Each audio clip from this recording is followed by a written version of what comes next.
particularly groups of new Canadians find it useful.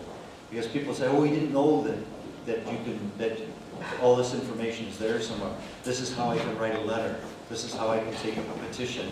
This is how I might organize a meeting with a politician. Sometimes, some of you may have done that before and feel quite comfortable with it. For larger groups, if we're talking about a larger community, maybe not all, we can't assume that everybody has a familiarity or a comfort level with those things.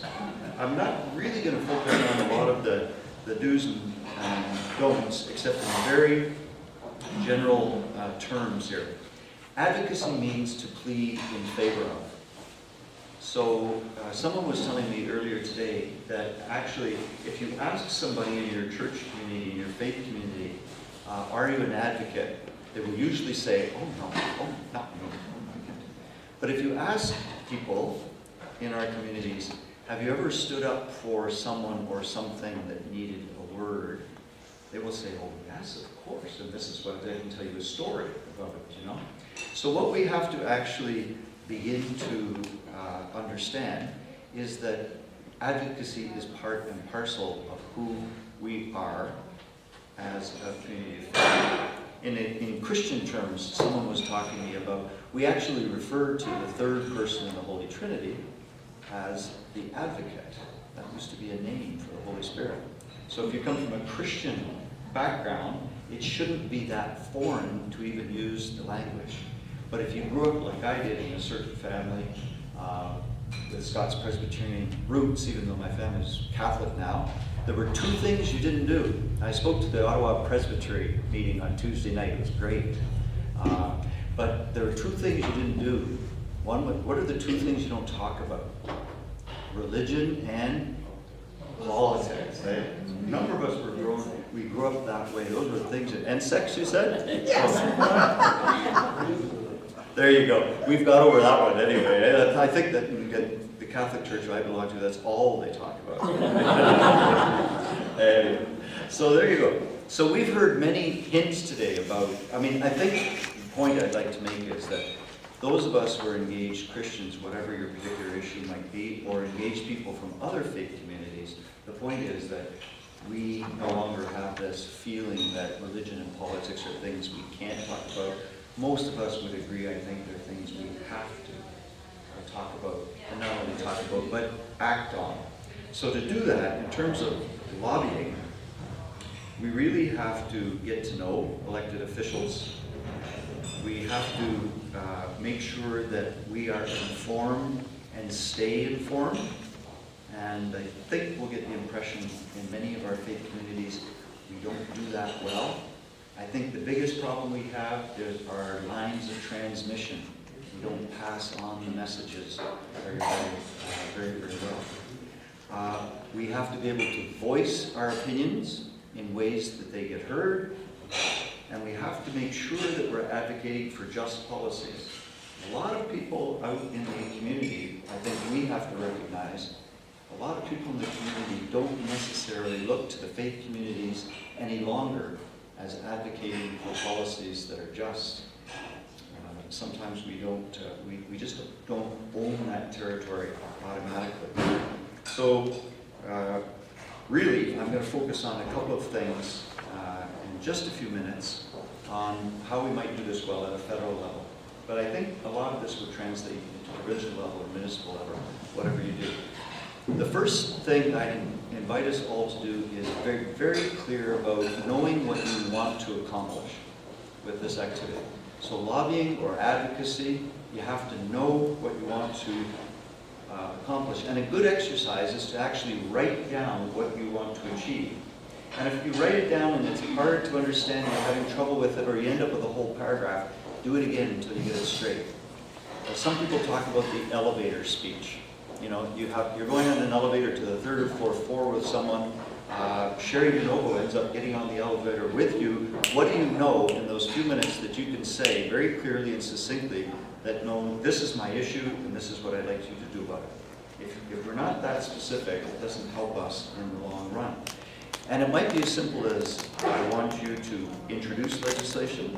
If you're talking to a politician, I might want you to support a certain piece of legislation, I might want you to oppose a certain piece of legislation, or I might want you to amend it in some way to make it better. So you have to know what's out there. And always make sure there's an ask. Even in a letter to a politician, make sure there's an ask. Never end a letter without asking for the famous Jerry Van de Zandt that John McKay mentioned. The one thing this guy did so well is, at the end of every meeting with a politician, he always asked, when are we getting together again? So an ongoing process where you're persistent. Somebody mentioned that point earlier on. A second thing we can look at is, who are the messengers? Who are our messengers? So if you're talking about a community of faith, who are the people best positioned in the community to actually be the messengers? One of the things we don't want to do, for example, I was mentioning that in Citizens for Public Justice, we set up a national campaign about poverty issues. We want a federal plan to address poverty in Canada. But we didn't set it up as a faith group by ourselves. We set it up with a group that used to be known as NAPO, which is now called Canada Without Poverty, which is an organization of low-income people. You have to be on the board of that organization. You have to have a lived experience of poverty. So the point is, who are the messengers? We can have a message, but if we don't go with people who are, who should be the architects of improving the situation, these are people that have lived experience in that issue. It would seem to me that one of the reasons why the Canadian Council of Churches is twinning with Marta, who's going off to Doha, is that people from the global south that we're in solidarity with understand some of the impacts about climate change right now that some of us Canadians aren't sensitive to yet. But we can learn a lot from partners in the global south. So who are the messengers for your particular position going forward? And sometimes you need experts, and sometimes you need what might be real people, and figuring that all out. But no matter when, whether it's a letter, a phone call, an email, or a meeting, we have to be respectful at all times, I would say. The third thing that would be key would be the message. The message has to go forward. Now, we know perhaps what we want, but don't go in with something really general. Don't go in and say, I really want your support. Can you do something about it? And name a problem. Try to be as specific as you can.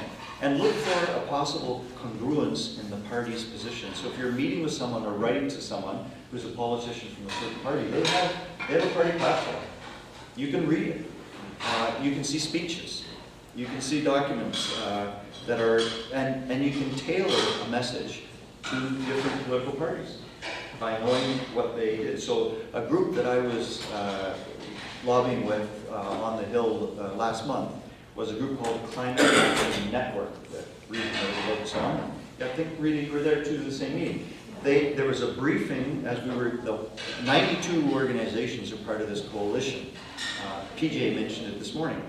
But the briefing notes, we had briefing notes for the Conservatives that were being visited, briefing notes for the Liberals that were being visited, and briefing notes for the NDP that were being visited, It's not that the message in the end that we want is different, but the information about how to have the conversation in perhaps a helpful way is very, very important. So that is, that's doing some good work there. Here's something that wasn't mentioned this morning that a United Church minister who used to be in Parliament, lost the last election, once said. He said that lobbying is not about you and the merits of your case. I don't think we heard that this morning yet. So here's his thought. Anyway, his thought was lobbying is about showing why the person you're talking to, in this case, say the politician, why would the politician follow your course of action and how it would further their cause? So this was Rob Oliphant. So basically the argument is, if I'm going to see John McKay on Parliament Hill, of course I have all the things I want to convince him of that are right. But what I'm going in there thinking about, why does he need to hear what I'm saying and how can he use it? Because he'll take it forward if it's going to help his cause in some way. And he's going to be able to argue it with caucus, he's going to be able to get it in a party platform, he's going to be able to bring in a private member's bill in the House, he's going to be able to do this or that or the other thing. But it's got to somehow help him. So if he knows I represent a lot of people that are watching him, if he knows that this could bring him that famous 5 minutes of fame that someone mentioned this morning, maybe that would work. But those are the things we have to look at. So let me end with just some ideas. I'm just going to lay out 3 or 4 things before we move into some other suggestions. I want to talk about a couple of experiences that we've had on the Hill, just in terms of do's and don'ts, as things that we've may have learned.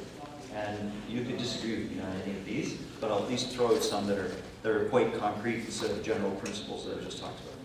So for example, when Rita and I were with the Climate Action Network and we were lobbying last month, a couple of things we did well and a couple of things we did poorly. So a whole bunch of people there for the annual meeting, and then people go to meet MPs in groups of 5 or 6. One of the things that happened that I think was done poorly was there wasn't enough conversation among the group before we went to be really clear about what we wanted. So you can imagine if you're going from a group in your faith community, you want to talk about climate change, you have to make sure you have a couple of pre-meetings so that everybody that's going with you in a meeting, or everybody that's on your writing campaign, whatever, has got the same message. So because we were from different organizations, we all wanted to do something about climate change, but people's ideas about what a carbon tax or a cap-and-trade system would look like, or putting a price on carbon, there were all kinds of different ideas. And so when we ended up in the MP's office, we had to say, well, we really don't, because somebody was saying, oh, well, we want whatever income comes from a carbon tax to be distributed among everyone. Well, no, our organization really doesn't think that. We think that if there's any income from putting a price on carbon, it should actually help the poor in society. And maybe it could also be used for renewable energy projects, Maybe it shouldn't only be returned so that it doesn't actually cost us anything. So more time to talk about exactly what your message is around some of the details is, I think, pretty essential.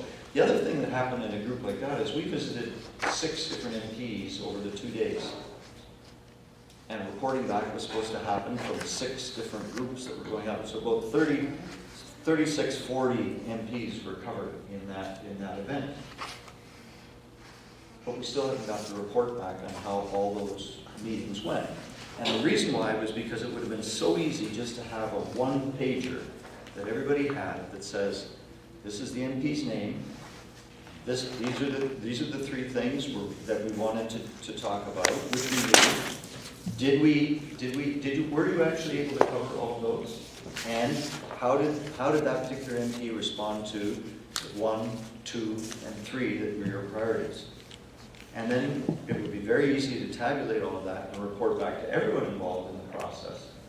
But right now, because it wasn't done that way, it was a little tough. So those are some things that we could do a little better as organizations. I want to talk about a thing we tried to do at the end of October with another group called Canadians for Tax Fairness. Does anybody know about that group? You ever heard of it, Scott? So, okay, great website. Go in on Canadians for Tax Fairness has a website that's all about tackling tax havens. So the idea is that billions of dollars from 3 particular groups are lost every year in Canada because people move their money offshore.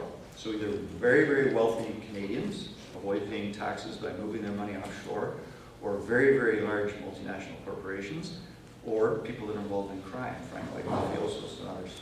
So the idea is, the Finance Committee, we did some work with the Finance Committee, and they agreed to have hearings and talk about tax havens. Because who wouldn't want, at a time when we're worried about deficits, the income from the tax system that should come in? We have to do other things about the tax system, but at least let's collect the money that we're supposed to get. So all the parties agreed. We go and we're launching this in the Senate at an event with the Liberal senator speaking at it and some NDP members, and all the MPs are invited. And that day in the House, here's a question. I'll read it for you. Jim Hilliard, who's the Lethbridge member of the Conservative Party.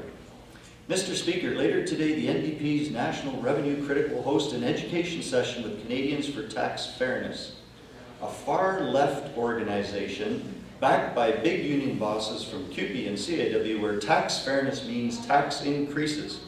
Its president, Murray Dobbin, called for the nationalization of Canada's oil and gas sector and praised Venezuelan strongman Hugo Chavez. Could the Minister of State, who's also conservative of course, could the Minister of State for Finance comment on how our government will continue to keep taxes low for Canadians? Did you hear the words tax fairness in there? The response from the junior minister. Mr. Speaker, with the NDP partnering with the far-left organization called Canadians for Tax Fairness, it certainly does sound like quite an unholy alliance. It will only bring to light how the high tax agenda of the NDP actually would hurt Canadians. It's no wonder that we've seen the party vote against every tax reduction that we've put on the floor since 2006. Canadians do not need to see the NDP supporting a $21 billion tax on everything. We will fight against that. I read this and I said to myself, we thought we were doing something that all the parties agreed to take on the issue of tax havens. There's going to be a study in the Finance Committee, of course, which is the majority of members there are Conservatives. And here there's a shot across, there's an ad hominem attack. I mean, it could be that the chair of the board of this organization likes Hugo Chavez. That really wasn't what got him the job, I'm sure. And none of the $21 billion tax on everything, you know what that's a reference to, of course. That's a reference to the Conservatives saying that the NDP believes in the carbon tax and they've got $21 billion. And so that whole debate, of course, the NDP is in favor of a cap and trade system, which the Conservative Party actually was in favor of in 2006 as well.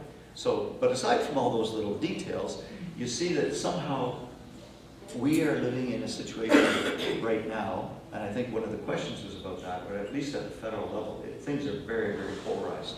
So you have to go forward with doing good work, and so we've reached out to more of the Conservatives to try and have a decent adult conversation about issues like tax havens and so on, but it's very, very hard to reach out when that happens. So that evening, at the event that we had on the Hill, there was a Conservative member that came to the door, looked at who was there, but then didn't come in.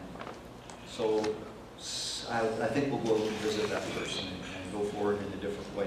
Maybe it's too soon for them to be seen publicly with a far left organization and so on. But there's a little bit of that context out there that we have to deal with, and we have to reach out to people to be able to try and do things in as non-polarizing a way as possible. I'm sure the parties will disagree on any issue, like tax havens or any other, from the beginning, but there's no use trying to start off that particular way. One last example I want to talk about. Have any of you heard about the interfaith call for leadership in action on climate change? A couple of people have one. Well, last year on the Hill, Canadian faith communities, just not the Christian churches, organized an event on the Hill, a public meeting in Ottawa with 125 people out, a whole day on the Hill for church leaders, people from the Muslim community, people from the Baha'i community, Hindu community, Christian faiths, so on and so on.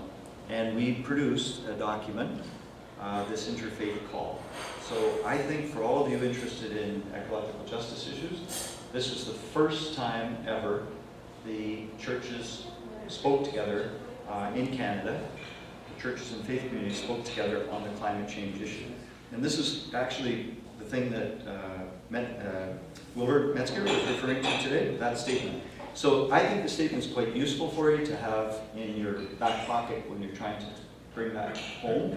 So I have a few copies of our newsletter which talked about it from last year, but you can get the document online on our website, on the Council of Churches website. Are those free? Those are free. So anyway, you take one. Thank you. What is the point of all of this? The point I want to raise is around that issue, most of us didn't hear about it. Most of us, this is what I want to talk about. We have a difficulty of the churches speaking and being heard, and faith communities being heard, because even if leadership takes positions on documents, maybe those of us in pews don't hear about it. So our lines of transmission, there's something wrong with them. There's something faulty in the system. So each and every one of you that hasn't heard about it, I encourage you to talk not just to your politician, but talk to your church leaders. Find a way to ask, why didn't I know about it if this was your position? Now I should say that if you're part of the Evangelical Fellowship of Canada, or you're a Catholic, the Canadian Conference of Catholic Bishops, or the New Jewish Organization, the CIJA, those three groups did not sign. But 60 some odd faith communities did. And I think that's really important. Now, what did we do to try and make sure that people would hear about this? Because church leaders have made all kinds of statements people don't hear about. What we decided to do is, remember, someone asked the question, I think Tom at the back, asked John McCase the question about a parliamentary caucus, right? So there's a parliamentary caucus on climate change, people from all the parties that are interested. So what we did was, we developed, Citizens for Public Justice, did a petition, and we referred to this document of the church, of the faith leaders, and we asked people to take it and to get 25 signatures, and with 25 signatures, send it into your MP, or if your MP wouldn't take it, send it to us and we'd make sure it went into the House. With 25 signatures on a petition, it's read into the House. It's read into the House. And the most interesting thing is, 45 days following, the government has to respond. So they have to say what they think about the petition. Now there's some do's and don'ts about that. There are some groups that don't know exactly. You have to follow a format. If you're interested in doing this kind of a petition, it has to be written in a certain way with a certain language. It can't be da da da da da da da. And there's actually a clerk of petitions in the House of Commons. Can you imagine if your job was a clerk of petitions? But anyway, there is such a person. And there is information about how you can contact the clerk of petitions. But the easiest thing to do is to talk to your own MP or somebody like John, who would be favorable to these kinds of things. Would you have your staff check this petition over and see that it's accepted? And then when it is, you get your 25 signatures and you know what it's going. So we had thousands of signatures coming to the House last year during the conference in Durban and afterwards, where Canadians were saying, we've read and we've heard about the interfaith call for action and leadership on climate change, and we want you to do something about it. And 5 conservatives got up in the House and tabled petitions saying their people wanted action on this. Several Liberals and several NDP did as well, but what we thought was interesting was that 5 different conservatives did too. The better thing about the petition idea is something I'm not mentioning. Well, perhaps I did. That was a way that when people were taking up signatures at the end of their church services, people had to explain what the darn letter was and what it was about. They had to have copies there. They had to tell people that, oh, church leaders actually think climate change is an important issue, and this is why I do too, and this is why there's this petition. So it helps that a little bit of that transmission line thing we have in our churches going forward. Okay?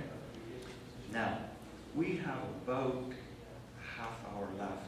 I'd like to have a few minutes for just in case there's any comments or questions, but then I'm going to have us do a little bit of work, if I may, for 5 or 10. So just so I be quiet, any comments or questions? Or yes? I have a question with regard to communicating with your government official, and that is, when you're speaking to them one-on-one, you're taking one approach. If you're speaking to them in a town hall scenario, what are the differences in communicating with them? I mean, obviously, you're not going to have everybody in the audience agree with what you're going to say, but how can you shape your question and shape your intent in that scenario? Sherry, do you want to take a? I mean, I could say a few things, but you're the expert. Let's put it start Clemoston, back to anybody. every politician lives in fear of the town hall or the, more to the point, the all candidates debates at election time, when, first of all, parties stack who gets to the microphone, and you should know that that goes on. So when you're at an all candidates meeting, you can bet that about 2/3 of the people there are already there. They're assigned to be there by their political parties, and they're assigned to rush the mic as soon as the mic comes up to ask either lob questions for their own candidate or critical questions of the other candidates. So they're dramatic moments. But having said that, number one, you should rush the mic in a town hall or an all candidates meeting, and politicians live in fear of the question and being put on the spot about policy. So again, the first advice I would say is definitely be there, definitely ask the question, and everywhere that politician is, you should be there. So the politician is cutting a ribbon for something, an opening of something, you're there at the ribbon cutting talking about climate change. Politicians at the town hall, I just had one on impact, property assessments, you're there saying, I know this isn't about impact, but what about climate change? The politician is at their desk in their constituency office, you make an appointment to go and see them about climate change. That's the kind of persistence that pays off, so that every time they see your face, they quake with fear if they don't have the right answer, and they will get an answer. I mean, they will find you something. They will commit to something, and I have seen some phenomenally dogged efforts by some phenomenal groups, and that public display is one of the best. I think one of the best. Can I ask you? Sure. So I don't want to preempt. No. It's wonderful. I just wanted to say one other thing that's sometimes helpful, because we've done the all-candidate meeting a couple of times. Do you remember how this morning was organized? So that a panel spoke, and then there were a couple of questions from the chair. If you're organizing in your faith community an all-candidates meeting or a meeting with your MP, make sure that your chair or others get the first questions in.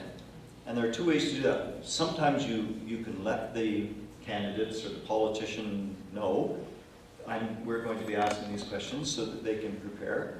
Or you may care to just have a couple of questions.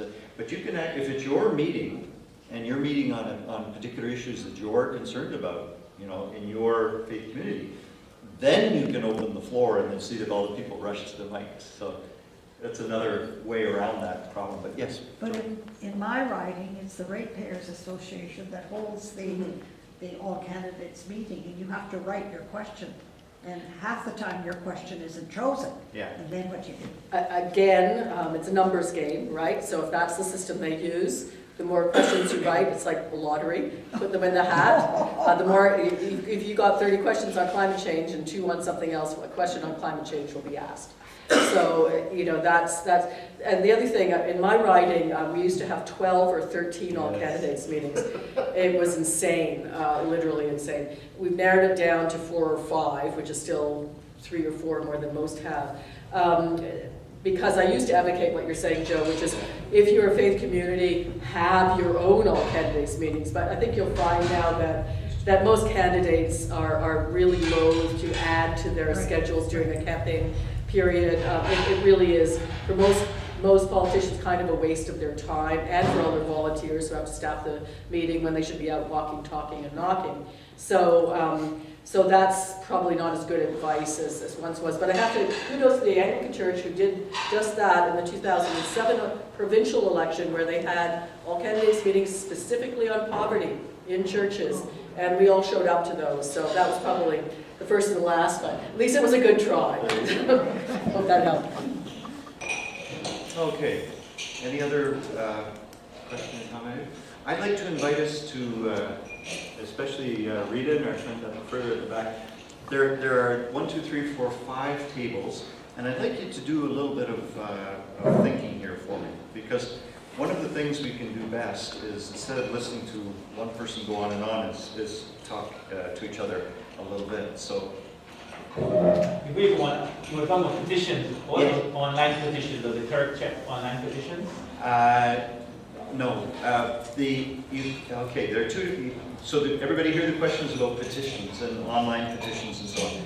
There's a whole bunch of debate about electronic petitions and email and so on, and maybe we'll get your feeling about that too. Some MPs actually respond. I find a lot of them just find it too easy not to respond. So, and the thing about petitions and the online use is there's a saying, and I don't know if it's true, but you hear this on the Hill a lot, that there are two kinds of people in the world. People that can hurt you at home, and everybody else.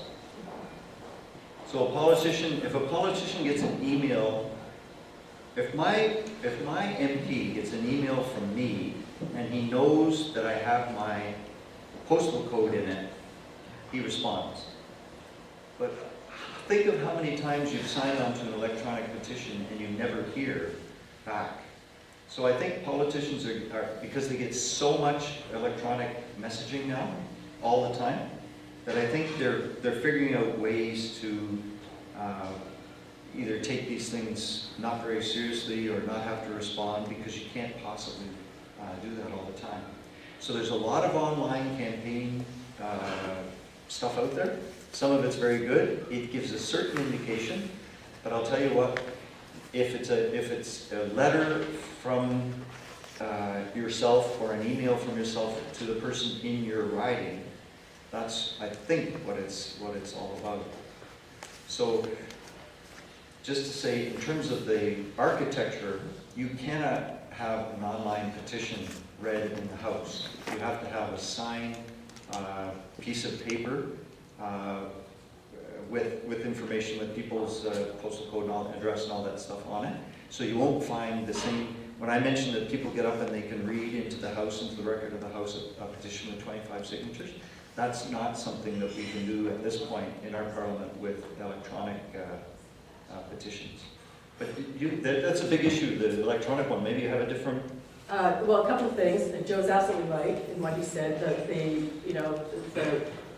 immediate letter is always, in our office, we respond within 24 hours to anybody who's from our constituency. We do not respond to blanket emails that all say the same thing from other constituents. We couldn't possibly, no politician could. You get 1,000 a day, right? So you couldn't, that's all you do. You wouldn't even be able to do it then. But we do try to get back to our own constituents. So again, your own constituent has that added weight. In terms of the electronic online petitions, you can't read them in the House, that's absolutely accurate, but do they have weight? Yes, I would argue they do. Here's how. For example, I don't know if any of you are aware of the ongoing marine land issue. People are concerned about how animals are treated in the aquarium or marine, provincial issue. Change.org, which is one of those online petition-seeking organizations, got 80,000 names online from Ontarians, and probably some others around the world too. Didn't matter. They came, and we couldn't read it, but what I did is I took boxes of petitions and walked across the aisle like this and dropped it on the ministers, and had a page take them over, and that was the press moment from the gallery. That was the moment that got captured. So that way, 80,000 names is a poll. Think polling. Politicians very, very poll sensitive. In Ontario provincial government, you could ramp up these numbers for across Canada, just 10, many more, 2 or 3 times that number to make an impact. But 100,000 Facebook posts got posted around a young drivers change to young drivers regulations and getting your first license. Government had already tabled this legislation. And these are not even voters. These are under the voting age. Kids got a Facebook site together. It reached that magic, I always say it's 80 to 100,000, magic 100,000 mark. Government changed the legislation in midstream.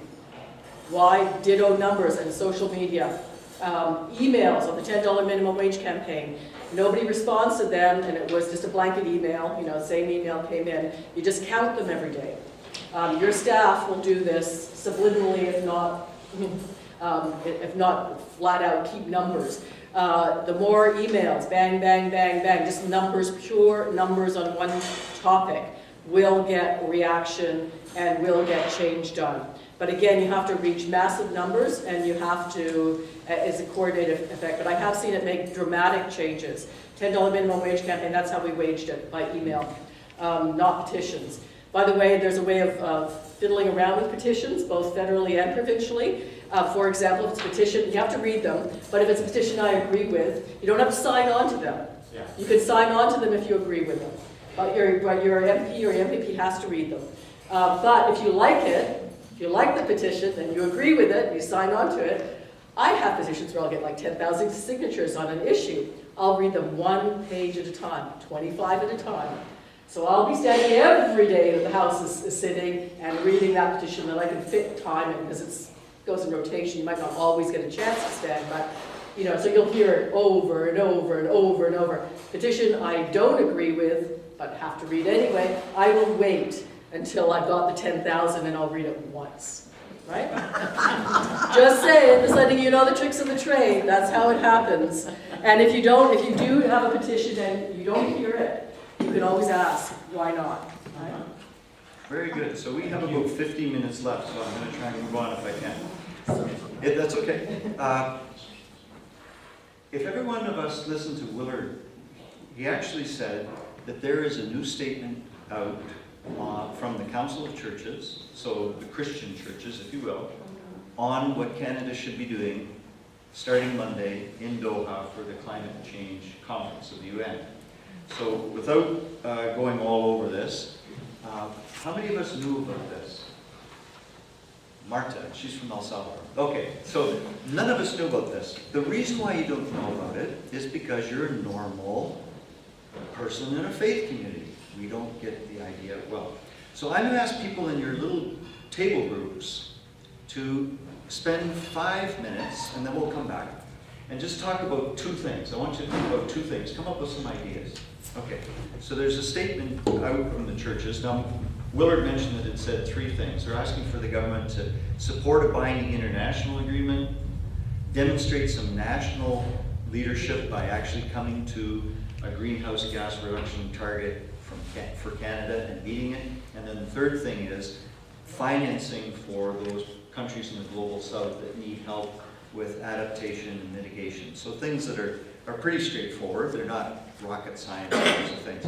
The point of the article, of the letter, is not so important. As of yesterday morning, it went up on the website of the Canadian Council of Churches. So you can all see it when you go home. You all have homework now. Read the letter of the churches around climate change on the website of the Council of Churches. But in your small groups, answer 2 questions. I come from a certain faith community, and I want my folks to know about it. How am I going to do it? Second question. I'm from a certain faith community. My faith community, or the Council of Churches, has made a statement. How am I going to let my elected official know about it? So have a little chat, come up with 1 or 2 really good ideas, and we'll share the best ones in a couple of minutes, okay?